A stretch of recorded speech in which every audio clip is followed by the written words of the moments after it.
On today's show, we discuss the Lakers-Pelicans standoff, John Wall's second season-ending injury, and the Heat retiring Bosch's jersey. Candace Parker joins us to talk sitting Anthony Davis and what it's like drafting an all-star team. And in Crossfire, the guys debate the biggest name to be traded later this week. It's Tuesday, February 5th. The starter starts now.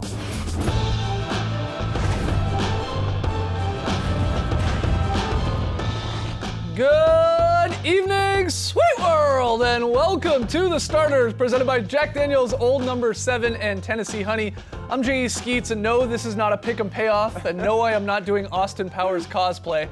I have a very bad eye infection. You don't want to see what's underneath this bad boy. So we got the eye patch. Alongside me, as always, Tass Mellis, the Aussie Lee Ellis, who's loving this because he loves Austin Powers. And finally, it's the bearded one, the pirate of my captainship, Trey Kirby. Hey-yo! Hey-yo! What's up? Well, I'm here at the internet looking for your best tweets at hashtag the starters, and you already saw it. Skeets is wearing an eye patch today. Yep. Anytime you wear an eye patch, people are bound to say you look like a pirate, and I have to say they are right. See him here above the Black Pearl, just swabbing the deck with the mates. Nonetheless, it gives us a chance to fire the pun gun, or better yet, the pun cannon. I want you to hop on Twitter and blast us with your best hashtag NBA Pirates. Like, for example, one-eyed Willie Hernan Gomez. Can't wait to see what kind of treasures he has. Or perhaps Jarrett Jack Sparrow. Or maybe you want to take it to the MLBs with a Brent Barry Bonds. Whatever it is, we want to hear from you. So hit us up on Twitter with your best NBA Pirates. Send them to hashtag NBA Pirates or hashtag the starters. We'll see the best ones a little bit later. All right, get those tweets in. On tonight's show, Candace Parker is actually going to join us live in studio. We're going to discuss her experience with drafting an all-star team. Trey and Lee are going to go head-to-head in Crossfire. We got a very solid play, but we start with some true or false. There's a whole lot to talk about once again here in the NBA. Yeah, we needed a good nickname for these Anthony Davis trade talks because they are a-raging. The latest news is that the Lakers have pulled out of trade talks with the Pelicans because New Orleans is making outrageous requests to send Davis out west. Sounds dubious, but true or false, the Lakers are bluffing about dropping out of the AD trade. They are bluffing. Yeah. It's quite dubious. They're just trying to create some urgency to get this thing done before Thursday at 3 p.m. Eastern. The time is ticking. And obviously the Pelicans should take their time because I do think this Lakers trade, they have offered everybody will still be there come June. But you don't offer everybody, as we're going to see here. They have literally, reportedly offered almost everybody on their roster. We've talked about the three young guys, Ball, Ingram, and Kuzma, but reportedly they've also included Josh Hart, Zubats. So there was we're talking, they're five young, best players, as well as KCP to make this happen, taking on Solomon Hill's contract. But the Pelicans only have like 3 players on their own roster. That's why they need all these other players as well. But no, the Lakers also are probably trying to save a little bit of face here because when you make such a big offer and the other team doesn't even really respond or acknowledge, you look a little bit desperate. So I think the Lakers are almost like saying, you know, like we want him, but we're not just going to like make ourselves look totally foolish when we do this because they want to get Anthony Davis. They know he wants to go there and they've basically offered all they can. So now the ball is in New Orleans court. And if they don't want to make this move, then this is basically the end of it, I think. But we know with a couple of days before the trade deadline, things are going to ramp up and the Lakers are going to get back into it just to see if they can convince New Orleans to pull the trigger on this deal. I think New Orleans right now is probably going, you know what, I think it's in our best interest to wait until July before we make a move with Anthony. Well, look, the best way to always get the interest of that crush you had back when you were in grade school was to finally just ignore her. Right. And say, that's fine, I'm not that interested. Even though you'd already sent her roses and Beanie Babies and all that stuff. That's the final play that you have. Okay, I'm not interested. And then sometimes it would work. That's what the Lakers are hoping to do here. Because they have played every single card imaginable in both Magic Johnson, Pelinka, and then Rich Paul, the agent of Anthony Davis at Clutch Sports. Every card they've played, right? It started with the trade request, and then the sort of Celtics slander, which included Anthony Davis Sr. knocking the Celtics and how they dealt with Isaiah Thomas. Then we had the list of teams that Anthony Davis was maybe considering signing long-term. Recently, we've had Anthony Davis saying, hey, if I'm here, I want to play. And that's sort of a card that you can play because you're like, what are you going to do if you're the Pelicans now? And you don't trade him here, maybe to the Lakers. Well, are you going to sit him? Is that going to get some blowback from the NBA, from fans? Like that's like they are trying every single thing they can. And the final one is like, all right, we've offered you everybody, and are you going to do it or not? What about just wait and find out? What about the idea that everything is so out in the open that this is a deal that may not even happen because deals that often happen, Kristaps Porzingis, for instance, kind of move in silence, operate Yeah, there's behind probably the some truth scenes. to that. Yeah. This has literally been out. Every single step has been out in front of everybody. So the longer it goes, the less likely it is to happen before the trade deadline. Although, you can't say that Dell Demps would be dumb not to pull off this move because everything is on the table. Literally everything is still on the table. So you could see it going both ways in this instance. There's another little incident, though, here as well with the Lakers, that these players are facing this uncertainty of whether or not they're being moved. And we're already seeing that there was a little bit of a blow-up in the locker room on Saturday night after the Warriors lost. So the Lakers are going to face a bit of an awkward situation if all these guys are still there after the trade deadline, knowing that they basically have been put out there for that trade. Right. And what is their future hold anyway once it comes July? Are they back in those trade talks? Are they back being moved on? So this could create a little bit of a long-lasting effect for the Lakers if they don't get it done. Yeah, was there a blow-up in the locker room? Now with any single Lakers rumor, I just start to question it. Is it just a report that somebody just threw out there? Because we're seeing everything out on the table.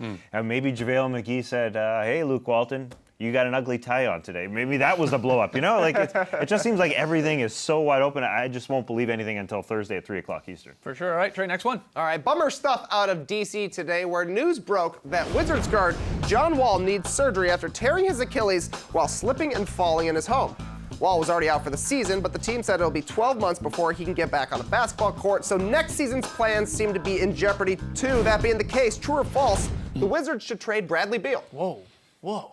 I mean, this maybe changes how they approach Thursday's deadline, but I'm not sure that includes trading Bradley Beal. Do you think so? Otto Porter, sure. Trevor Ariza, sure. You're going to try and get anything back, young pieces, picks. But Bradley Beal, your best player, who's under contract for 2 more years after this one? I don't think so. I think at some point you have to trade Bradley Beal because John Wall likely won't play next season. Are you going to run John Wall and Bradley Beal back in 2020-21 after they haven't had a ton of success together? It just seems like it's run its course. And not to say that one guy is to blame or the other, but again, are you going to do this one more time? It just doesn't seem like Bradley Beal at 27 and John Wall at 30, what they'll be in 2020, is a good idea. It just seems like even though Bradley Beal's having a lot of fun being the number one guy, he can't be the number one guy and bring people there because of John Wall's contract, because of Otto Porter's contract. Those things aren't really changed. John Wall's contract isn't changing. Bradley Beal going to another team could change. And I think it's time to give Washington fans a better outlook for the future, and that's probably to tear this thing down. Yeah, but what hasn't changed is Bradley Beal has pretty much been their strongest asset to trade all season long, and he's been flirted in trade talks a lot this season, but now he's actually playing well. The Wizards were playing a little bit better. I don't think you should give up on him. I think it's almost like this is a real opportunity to see if he can carry that team. Because I just think you may as well. Where's he going to carry the team, though, with the way the contract situations are? It's no discredit to him. He's playing great. Yeah. But where are they going to find a star to come when they've got 3 max guys one's not playing? If they trade him, what are they going to get in return? Well, I think they should tear it down. Who knows? I mean, you say he's the most valuable trade asset. That's entirely true. But shouldn't they tear it down? They're not going anywhere. Yeah, that sucks. They might be a fringe playoff team. It really sucks. And yeah, like you said, John Wall could be out for a whole other year, and he's just starting now. I mean, he got paid. That's the thing. Like, look, that's why you sign these long-term deals, because unfortunately then he has these injuries, but he's locked in for, 4 years? 4 more years, $170 million, something like that. It's going to be wild. All right, final one here, Trey. All right, in 6 seasons with the Miami Heat, Chris Bosh won 2 titles, made 6 All-Star teams, and perfected the art of the video bomb. For those contributions, the Heat will be retiring Bosh's jersey on March 26th, when his number 1 will join Alonzo Mourning, Tim Hardaway, and Shaq up in the rafters. True or false? Chris Bosh deserves to have his jersey retired by the Heat. 100% true. Yeah, that's right. That's a no-brainer. I mean, yeah, he played less than 400 regular season games with the Miami Heat, but 6-time All-Star there, just in Miami, and then the 2-time champion, and he was instrumental in those titles. Yes, LeBron and Wade are there, 2 Hall of Famers, but Bosh was a rock for this team as well as your quote-unquote third guy, coming up with big plays. We don't even get the biggest shot in finals history with Ray Allen if he doesn't get the rebound. For sure. And then and then actually played great defense, or tight defense on Danny Green in the corner there in overtime of that game to get the block there. So yeah, this is a no-brainer. Yeah, it's good that the Heat are recognizing him for his contributions as much as Wade and LeBron are going to get, because you said 2 Hall of Famers. Well, Bosh is going to the Hall of Fame as well, and I mean he was just as important. People like to sort of dismiss his contributions a little bit and say he wasn't as effective, but there's no doubt that when he was on that team playing his best, the Heat that was when they were at their best. You take him off and they weren't quite as effective. So it's great move by the organization in Miami. Yeah, it's weird that the third best player besides LeBron on his teams always gets picked on like Kevin Love. Yeah. There's no need for that. He turned himself into a real good rim defender and protector that they needed. He sacrificed the most, and he adopted that role and turned into that role. 2 championships, it's a no-brainer for him to be in there. And I just hope that this isn't the last we've seen of Chris Bosh. He'll be around the game, that's for sure. All right, when we come back, Candace Parker is back in studio. Woo. She's going to discuss drafting all-star teams. She's got a little experience with that, and the AD trade rumors. Don't go anywhere.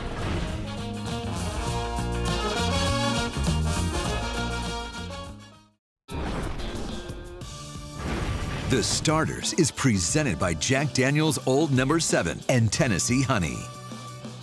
It's a players-only type of night on TNT. Raptors, 76ers, followed by Heat, Blazers. And we're happy to welcome someone who will be in studio tonight for that doubleheader. WNBA MVP, All-Star champion, 2-time guest on the Starters now, Candace Parker. Thanks for having me, guys.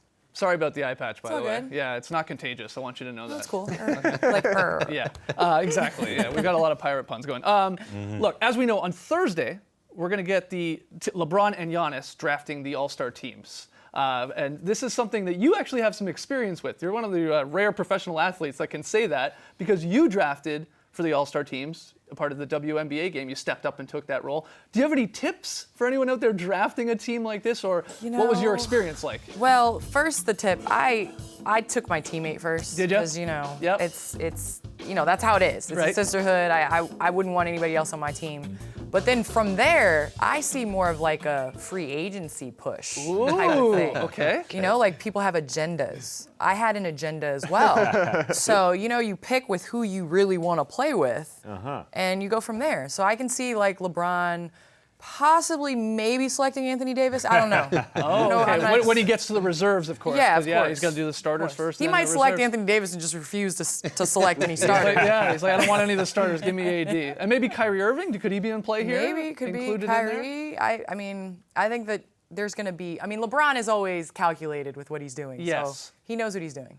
Did you enjoy the idea of it all, though? Getting a chance to draft the teams? really or was it did. like, I don't like the pressure and all that? No, I really liked it because I think it's more like, how do you grow up playing basketball? You go out on the playground and people draft teams. If you win, Right. then you get to draft again. If not, then you go sit down and take your ball and hope nobody wants it. Right. But that, it kind of brought that feel back to it. And so I love the way the NBA. Now, if it was broadcast on television, Ooh, that would be a little tough. that would be a But, little more difficult. you know. But yeah, we're Why gonna- is it You don't just want to get picked last. Like I think the person that gets picked last should get like a car or some type of. Yeah, they've done that before, I think, in the NHL. Yeah. Do you Yeah. really think All-Star though, game. like an NBA player needs his ego, massaged in that situation? But that like, much? can you imagine going back to your city and you got picked last in the All-Star game? If I was an all-star, I still wouldn't be too bothered by it. I think they're sort of lucky this year because we've got the legacy votes now. The guys in there in Wade and Dirk Nowitzki. They're going to be the final 2 guys. Yeah, They're so going it to. kinda One of them's saved going to it. be the final pick. I don't think they're going to care that much if it's Dirk That's or it's true. Wade, right? Yeah. Maybe they're But then helped out the there. pick before them was really Yeah, actually that's a good point. That's a good point. Yeah, that's true.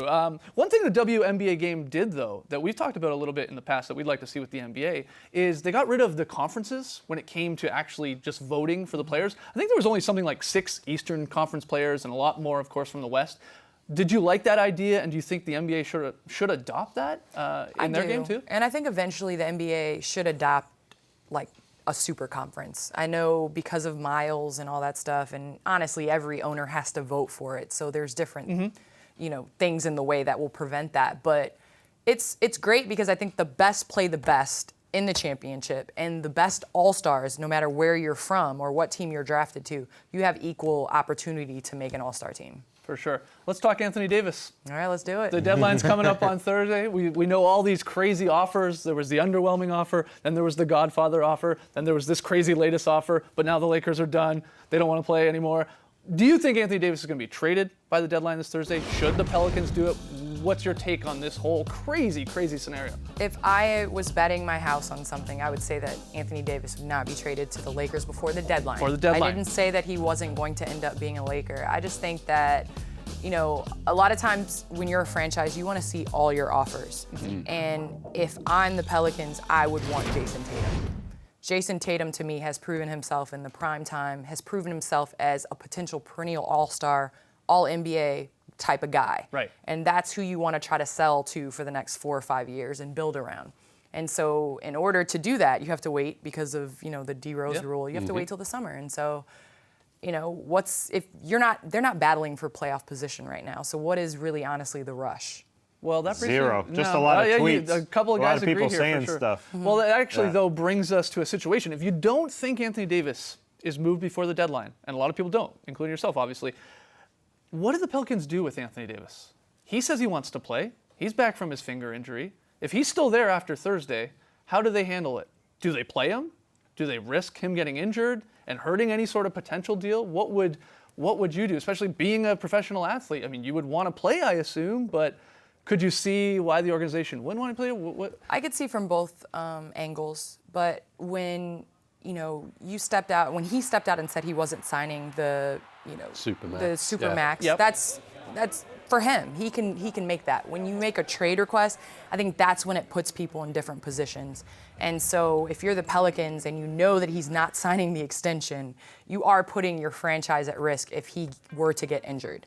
And so I think it's something that, as an NBA player, I'm sure there's triggers in his contract where if he doesn't play and get all NBA, that's Yeah. money lost for him Yep. as well. So that's something that they're going to have to work out. But as a franchise, it would be really hard for me to put the stake of my franchise out there every night playing for something that we don't want. We Right. want a draft pick. Right, We want a right. high draft pick. So the Pelicans are going to have some tough choices to make. Absolutely. Well, we thank you so much Thank for you. coming on. We'll be watching tonight. Thanks so much. I Players got to only? give you guys a jersey. We gotta Yeah. get some Yeah, we were NBA just talking stuff about that. in We there. love having Smitty's jersey up here, Yeah. but we need a new jersey We for need that like a spot. jersey. I don't want to make it up there, but No, you don't want worse for the weekend. You won't get that. I don't want the Would worst love of a the year. Sparks jersey. Yeah, I love it. Nice call. All right. I like Lots that. more still to come on the show tonight. We'll continue to make fun of my weird eye patch. And Trey and Lee will step into the crossfire to debate who will be the biggest name traded at the deadline.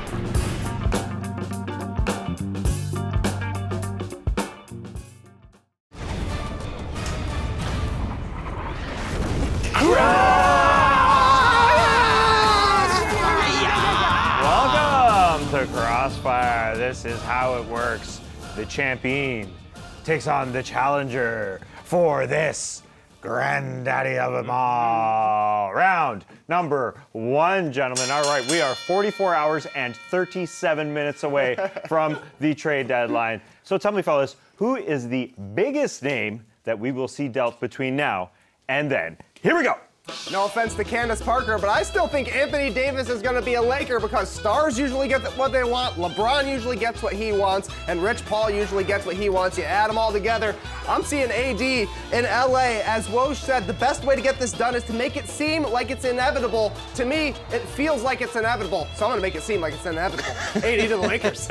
I don't think it's inevitable at all. In fact, I think there's a little bit of posturing still going on. That's why I think Mike Conley from the Memphis Grizzlies will end up being the biggest name traded because Mike Conley is out there. The Grizzlies have made it known. Mike Conley's even admitted, yes, they're trying to move me. There's a lot of teams rumored, the Utah Jazz, the Detroit Pistons. He's a quality player. He's a difference maker. He should be an all-star. He's not. And I think Mike Conley will have a new home come Thursday, 3:01 p.m. You guys got me excited, fellas. Round lost number time. 2, 44 hours and 36 minutes left till the trade deadline, fellas. So tell me, who will be the surprise player moved between now and then? Here we go. Things really haven't worked out for Jabari Parker in Chicago. They're trying to move on from him, and he is almost like the safety net a little bit for the Lakers, that they are rumored to be interested in him.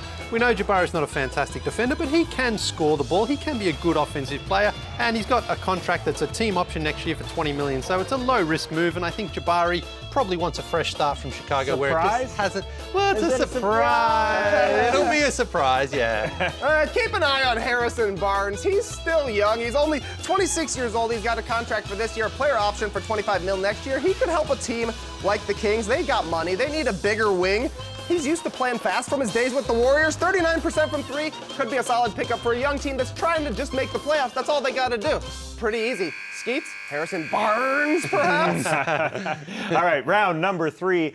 It's about 44 hours and 35 minutes till the trade deadline. Let's get creative with this last one. Go anywhere. What's a non-player NBA trade you'd like to see? Here we go. It'd be nice if the Toronto Raptors could trade their cold weather for some of that Los Angeles sunshine. The rumors persist that Kawhi Leonard doesn't like the cold weather, but this guy needs to stay in Toronto. We cannot have him going out west. We cannot lose any more talent from the Eastern Conference. So let's fly in some 70-degree weather from LA into Toronto, warm things up. I like that one. The Sacramento Kings have been one of the most fun teams to watch this season. And right now they are 3 games over 500, but only 9th in the Western Conference. They would be 6th in the Eastern Conference. So I say we trade the Kings to the East. You can take your pick on who you want from that Eastern Conference in return.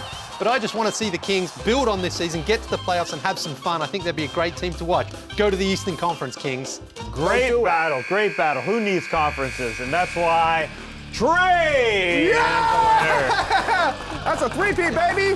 1, 2, 3. Call it a tray-peat. I'm gonna steal your booty! Oh, I'm stealing his booty!